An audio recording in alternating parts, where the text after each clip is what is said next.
ஒரு மனுஷன் ஒரு திராட்சை தோட்டத்தை உண்டாக்கி அதை சுற்றிலும் வேலி அடித்து ரசத் தொட்டியை உண்டு பண்ணி கோபுரத்தையும் கட்டி தோட்டக்காரருக்கு அதை குத்தகையாக விட்டு புறதேசத்துக்கு போயிருந்தான்.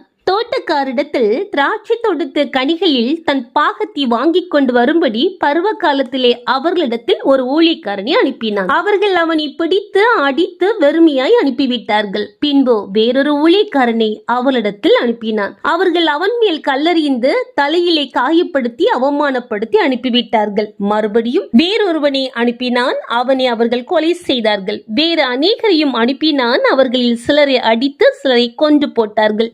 அவனுக்கு பிரியமான ஒரே குமாரன் இருந்தான். என் குமாரனுக்கு அஞ்சுவார்கள் என்று சொல்லி அவரிடத்தில் அனுப்பினான். தோட்டக்காரரோ, இவன் சுதந்திரவாளி, இவனை கொலை செய்வோம், வாருங்கள், அப்பொழுது சுதந்திரம் நம்முடையதாகும் என்று ஒருவரோடு ஒருவர் சொல்லிக் கொண்டு கொலை செய்து திராட்சை தோட்டத்திற்கு புறம்பே போட்டுவிட்டார்கள்.